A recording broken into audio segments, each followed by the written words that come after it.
دہشت گردی کی بات کر رہے تھے اور کس طریقے سے یہاں کے عوام نے بے مثال قربانیاں دیے ہیں، اور اب ریاست کی ذمہ داری ہے کہ یہاں کے عوام کو وہ کمپنسیشن دے، وہ فائدہ دے جو ان کا حق ہے۔ جو قبائلی علاقوں کا پختونخوا کے ساتھ شمولیت ہوئی تھی، یہ ایک تاریخی قدم تھا جس کے لیے پاکستان پیپلز پارٹی نے بھی ہمیشہ جدوجہد کی تھی۔ شہید محترمہ بے نظیر بھٹو نے عدالت میں بھی گئی تھی کہ فاٹا کو، قبائلی علاقوں کو پختونخوا میں ضم کیا جائے، لیکن اب اگر ہم دیکھتے ہیں تو ایسے نظر آ رہا ہے کہ کاغذی سطح پر تو ضم ہوا ہے، مگر فاٹا کو، سابق قبائلی علاقوں کو اب بھی ان کا حق نہیں دیا جا رہا ہے۔ اب بھی باقی پاکستان کے عوام کے لیے وہ وہاں جانے کا اجازت نہیں لے سکتے۔ آج بھی لاپتہ افراد کی تعداد میں اضافہ ہوتا جا رہا ہے۔ آج بھی ایک قانونی بلیک ہول، یہ جو آپ کا انٹرنمنٹ سینٹرز ہے ان کا سلسلہ چل رہا ہے۔ جسٹس وقار سیٹھ صاحب نے جو کورونا میں فوت ہو چکا تھا، اس نے انٹرنمنٹ سینٹرز کے بارے میں بھی کہا تھا، عدالت کی طرف سے حکم بھی آیا تھا کہ ان انٹرنمنٹ سینٹرز کو پولیس کے حوالے کیا جائے۔ افسوس کے ساتھ کہنا پڑ رہا ہے کہ آج تک ہم نے وہ قدم نہیں اٹھایا۔ ہم جسٹس وقار سیٹھ صاحب کو سلام پیش کرتے ہیں کہ اس ملک میں اس قسم کے غیرت مند اور بہادر ججز بھی ہیں جن کے قلم سے انصاف لکھا جاتا ہے، جن میں ہمت ہے کہ وہ آمر کے خلاف بھی سزا دے۔ ہم چیف جسٹس وقار سیٹھ صاحب کو سلام پیش کرتے ہیں۔ ساتھیوں، جو اس سلیکٹڈ حکومت نے پاکستان کا معیشت کے ساتھ کیا ہے، یہاں کا معیشت کے ساتھ کیا ہے، وہ بھی آپ سب کے سامنے ہے۔ تاریخی مہنگائی ہے، تاریخی غربت ہے، تاریخی بے روزگاری ہے۔ سلیکٹڈ کا بوجھ عام آدمی اٹھا رہا ہے۔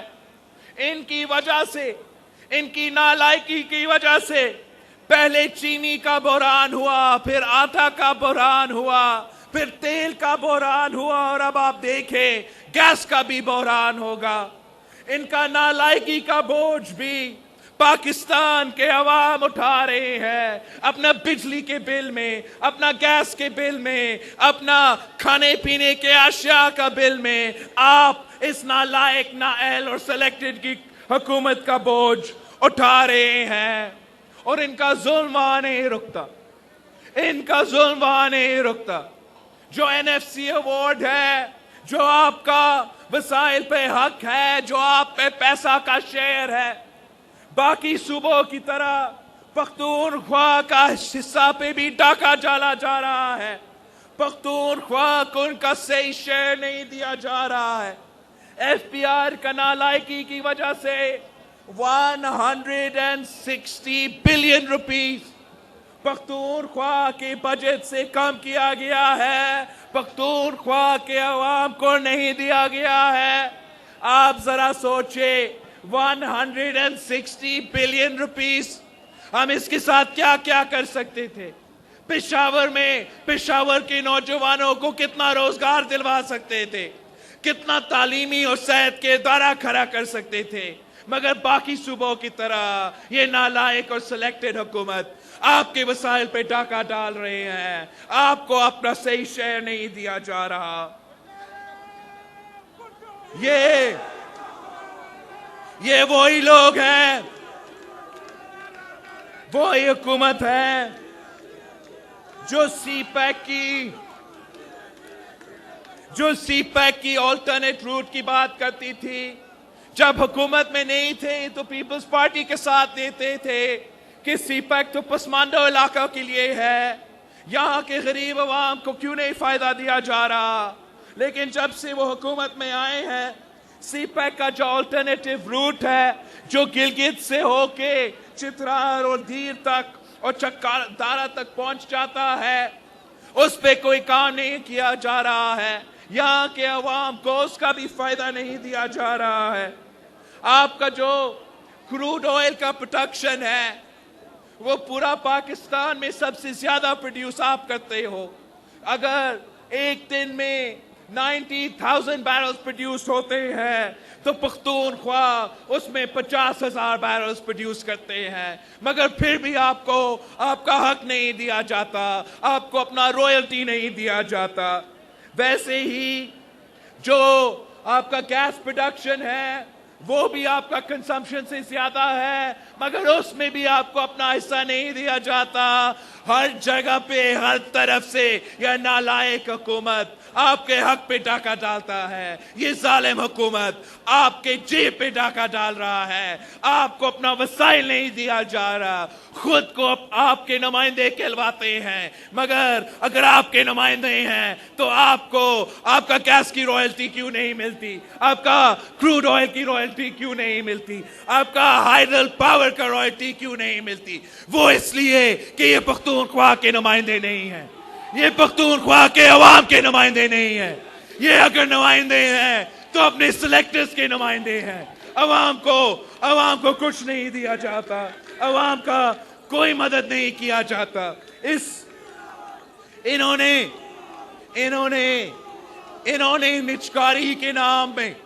निजकारी के नाम पे पख्तूनख्वा में दुकान खोला है। यहाँ के तालीमी इदारे, यहाँ के सेहत के इदारे उन्हें पौने बेच रहे हैं। हम इनको ये इजाजत नहीं देंगे कि यहाँ के अवाम को इन सहूलत से महरूम रखा जाए। हमें तो कोविड का ताना देते हैं, कोरोना पे डराना चाहते हैं, मगर वो सिर्फ हमारे जलसे रोकने के लिए, हमारा आपका एहतजाज रोकने के लिए, उस वक्त उनको कोरोना याद आता है। लेकिन जब यहाँ के डॉक्टर्स, यहाँ के नर्सेस के तनख्वाह में इजाफा की बात होती है तो तब वो कोविड भूल जाते हैं। जब रिस्क अलाउंस की बात होती है तो फिर कोरोना भूल जाते हैं। जब यहाँ के हॉस्पिटल्स के मुलाजमीन को रेगुलराइज करने की बात आती है तो तब उनको कोविड भूल जाता है। वो अगर याद करते हैं तो सिर्फ पीडीएम के जलसे के दौरान याद करते हैं। हम जानते हैं कि हमें ना सिर्फ इस वबा का मुकाबला करना पड़ेगा, मगर इस गैर जमहूरी निजाम का भी मुकाबला करना पड़ेगा, जो यहाँ के अवाम के हकूक पे डाका डालते हैं, जो वहाँ के अवाम को लावारिस छोड़ते हैं, जो यहाँ के अवाम पे जुल्म करते रहते हैं। इस सब कुछ के साथ साथ अवाम महंगाई की सुनामी में डूब रहे हैं। इस जालिम हुकूमत की वजह से, इन हुक्मरानों की वजह से आटा भी महंगा, चीनी महंगी, घी महंगा, आलू महंगा, पेट्रोल महंगी, गैस महंगी, बिजली महंगी। गरीब आदमी जाए तो कहां जाए? गरीब आदमी के लिए तो मुर्गी भी दूर की बात हो चुकी है। अब वो अंडा भी खरीद नहीं सकते हैं। पहले से जीना महंगा था, अब दवाइयों की कीमत में इतना इजाफा हो चुका है कि जीना भी महंगा और मरना भी महंगा। ये है इमरान और इमरान के सहूलतकारों का नया पाकिस्तान। ये तो करप्शन के खिलाफ सबसे ज्यादा शोर मचाते थे, ये तो करप्शन के बारे में सबसे ज्यादा चीखते थे, मगर अब सबको लग पता गया है कि ये तो सबसे करप्ट तरीन हुकूमत निकला है। अब तो ट्रांसपेरेंसी इंटरनेशनल भी कह रहा है कि पीटीआई के दौर में, इमरान खान की दौर में करप्शन में इजाफा हुआ है। करप्शन तो हुकूमत करती है, मगर नैब के निशाने पे सिर्फ और सिर्फ ऑपोजिशन होती है। नैब का सियासी इंतकाम हो तो नैब के झूठे केसेस हो तो ऑपोजिशन उनको भुगत रहा है। मगर नैब को नजर नहीं आता, नैब को नजर नहीं आता कि यहां पेशावर में मुल्क का सबसे महंगा तरीन मेट्रो है, मुल्क से सबसे महंगा तरीन मेट्रो है, जिनके बसेस खुद ब खुद जल जाते हैं, जिनके पैसेंजर्स को बस को धक्का दे के चलाना पड़ता है, मगर ये नैब को नजर नहीं आता, नैब को नजर नहीं आता, नैब को नजर नहीं आता, नैब को नजर नहीं आता कि कैसे सिलाई मशीन से अमेरिका में, न्यूयॉर्क में इमारतें खड़े हो रहे हैं। नैब को नजर नहीं आता कि मालम जब्बा में क्या क्या करप्शन किया गया है। नैब को नजर नहीं आता कि फॉरेन फंडिंग केस में कैसे बैरून मुल्क के लोग, भारत के वजीर, इजराइल के शहरी पीटीआई का फंडिंग करते रहे। नैब को नजर नहीं आता, नैब को नजर नहीं आता कि स्पेशल असिस्टेंट्स के पास, स्पेशल असिस्टेंट्स के साथ पैनमा की जायदादें कैसे हुए, स्पेन में जायदादें कैसे आए, अमेरिका में जायदादें कैसे आए। नैब को नजर नहीं आता। नैब में वो हिम्मत नहीं है, नैब में वो हिम्मत नहीं है कि वो पूछ सके कि पापा जॉन्स का एम्पायर एक स्पेशल असिस्टेंट ने पूरी दुनिया में कैसा खड़ा कर दिया है।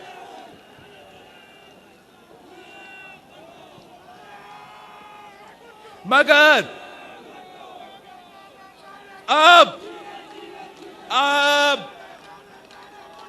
अब इनके जाने का वक्त आ गया है। ये जनवरी तक के मेहमान हैं, जनवरी इनका आखिरी महीना है, फिर इन सबको घर जाना पड़ेगा। और अब हिसाब लेने का वक्त आएगा तो आप हिसाब लेंगे, आप हिसाब लेंगे, पख्तूनख्वा के अवाम हिसाब लेंगे, इन कठपुतलियों से आप जरूर हिसाब लेंगे, इन कठपुतलियों से आप जरूर हिसाब लेंगे। मगर इन कठपुतलियों के पीछे जो है उनसे भी आप हिसाब लेंगे। हम नैब से भी हिसाब लेंगे, हम नैब से भी हिसाब लेंगे। नैब का आईओ से लेके चेयरमैन तक हर ऑफिसर नैब में, इन सब से हम पूछेंगे। और जब इनसे पूछा जाता है, जब आईओ से लेके चेयरमैन तक उनसे पूछा जाएगा कि आपके एसेट बियॉन्ड मीन्स क्या है, फिर पूरा मुल्क को पता चलेगा कि असल में करप्ट कौन है और करप्ट कौन थे। मगर साथियों, हम इस करप्शन का नासूर का खात्मा नहीं कर सकेंगे जब तक हर पाकिस्तानी के लिए एक कानून नहीं होगा, हम सब के लिए एक कानून नहीं होगा, तब तक हम करप्शन का खात्मा नहीं कर सकते। जब तक सियासतदानों के लिए, जजेस के लिए और हाजी जनरल्स के लिए एक कानून नहीं होगा, एक अदालत नहीं होगा, तब तक हम करप्शन का खात्मा नहीं कर सकते। जब तक हम गुड करप्ट और बैड करप्ट खेलते ही रहेंगे, तब तक करप्शन का खात्मा नहीं हो सकता। वक्त आने वाला है, वक्त आने वाला है, एहतसाब हम लेंगे। जब हिसाब हम लेंगे, फिर जवाब देने को तुम मगर कहां होंगे। खरोखास से कमतर हो, खरोखास से कमतर हो, रास्ते के कंकर हो, जिसने राह रोकी है वो तुम्हारा आका है। हमने दिल में ठानी है, हमने दिल में ठानी है, राह साफ कर देंगे। तुम तो सिर्फ नौकर हो, तुमको माफ कर देंगे। इनका नौकर का हुकूमत मुसल्लत करना, यहां में अपना नौकर का हुकूमत मुसल्लत करना, पंजाब में अपने नौकरों का हुकूमत मुसल्लत करना, बलूचिस्तान में अपना नौकरों का हुकूमत मुसल्लत करना, वफाक में अपने नौकरों का हुकूमत मुसल्लत करना, और आज अब गिलगित बाल्टिस्तान में अपना नौकरों का हुकूमत नाफिज करने में इस मुल्क को के साथ क्या क्या किया गया है। अब ना अवाम आजाद है, ना सियासत आजाद है, ना अदालत आजाद है, ना सहाफत आजाद है। जमहूरियत का जनाजा निकाला गया है। इंसानी हकूक तो खत्म ही हो चुके हैं। फॉरेन पॉलिसी में हमारे सबसे पुराना दोस्त भी हमें भूल चुके हैं। मईशत को तो तबाह कर चुके हैं। अब उनको अवाम के फैसले को मानना पड़ेगा। अवाम का राय चलेगा, आपका राय चलेगा, ना पिंडी का राय चलेगा, ना पारा का राय चलेगा। अगर फैसला करेंगे, आप फैसला करेंगे, पाकिस्तान के अवाम फैसला करेंगे। पाकिस्तान के अवाम फैसला करेंगे कि इस मुल्क में हुक्मरानी कौन करेगी। पाकिस्तान की अवाम फैसला करेंगे कि इस मुल्क की मईशत कैसा चलेगी। और पाकिस्तान की अवाम ये फैसला करेंगे कि इस मुल्क की फॉरेन पॉलिसी कैसे चलेगी।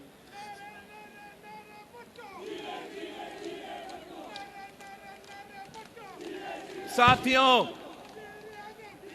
मैंने पूरा गिलगित बल्तिस्तान का दौरा करके आया हूं, चप्पा चप्पा का दौरा करके आया हूं। पीडीएम का मंशूर, पीडीएम का नजरिया गिलगित बल्तिस्तान के पहाड़ों तक लेकर गया था। और जहां के धांधली की वजह से आपको वो सीटें नहीं दिए गए, मगर इनके हथकंडे के बावजूद, इनके धांधली के बावजूद, लेवल प्लेइंग फील्ड ना होने के बावजूद सबसे ज्यादा वोट्स पीडीएम के जमाते को मिले हैं और पीटीआई को शिकस्त मिली। सबसे ज्यादा वोट्स पीडीएम के जमातों ने हासिल किए हैं। गिलगित बल्तिस्तान के अवाम ने पीडीएम की नजरिया के साथ दिया है। और धांधली के बाद जो उन पहाड़ों में एहतजाज शुरू हुआ है, जिस जज्बा के साथ उस सख्त सर्दी के मौसम में गिलगित बल्तिस्तान के अवाम पीडीएम की तारीख में अपना हिस्सा डालने के लिए तैयार है। गिलगित बल्तिस्तान के अवाम अब आपका लॉन्ग मार्च में शाना बिशाना खड़े रहेंगे। और गिलगित बल्तिस्तान से एक नारा उठ रहा है, गिलगित बल्तिस्तान से एक नारा उठ रहा है कि वोट पे डाका ना मंजूर, वोट पे डाका, मेरा वोट पे डाका, तेरे वोट पे डाका, वोट पे डाका, वोट पे डाका, वोट पे डाका। पाकिस्तान जिंदाबाद।